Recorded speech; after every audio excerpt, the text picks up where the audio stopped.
Moi, j'interviens, évidemment, en tant qu'avocat d'une association partie civile, d'accord? Je vais juste faire basique de chez basique. À gauche, j'ai la partie civile qui demande la reconnaissance d'un préjudice, de reconnaître qu'une infraction est constituée.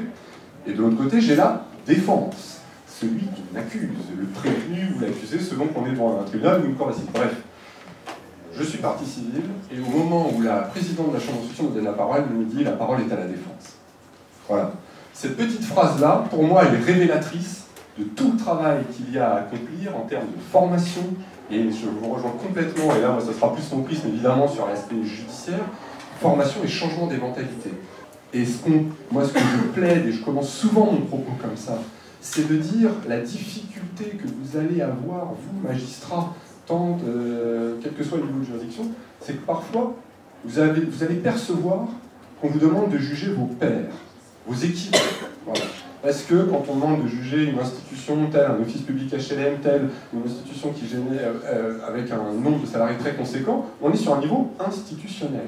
Et donc on va toucher, moi ce que j'appelle, ou ce qu'on dénonce, dans le testing sert à ça, on dénonce des infractions de système. C'est le seul domaine du droit où vous allez avoir des gens qui reconnaissent une infraction. D'accord ? Le délit de discrimination, refuser une offre ou la subordonner à un critère ethnique, racial, religieux, sexe, ce que vous voulez, c'est un délit, c'est dans le code pénal.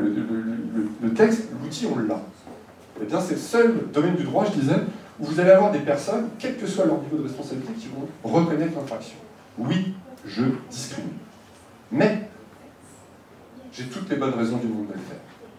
Eh bien, c'est le seul domaine où les magistrats acceptent cette excuse. En droit, on appelle ça le mobile, et en droit pénal, on dit toujours le mobile est inopérant. Ça veut dire, peu importe les raisons pour lesquelles vous faites un délit, le délit est commis, il est commis. Je vole par nécessité pour avoir à manger, je serai condamné. Les exemples, on en a à l'appel de la condamnation, l'état de nécessité ne marche pas.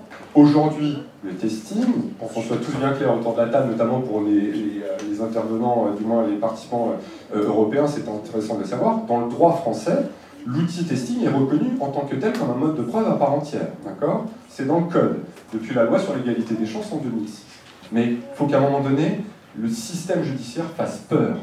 Les dommages intérêts punitifs à l'américaine, comme on les entend, à un moment donné, moi, quand je les plaide devant une juridiction et que ça retombe mollement avec 10 000 €, alors si c'est une amende avec sursis, parce qu'on ne va pas trop vous faire mal quand même, mais derrière, il y a des milliers de victimes, d'accord, sur la discrimination potentielle, des milliers de victimes, et que là, c'est 0 € de dommages et intérêts versés, bon, il est là tout le travail. Et les juges pourraient utiliser leurs outils efficacement pour que la chaîne soit complète. Je vous remercie de m'avoir écouté et merci.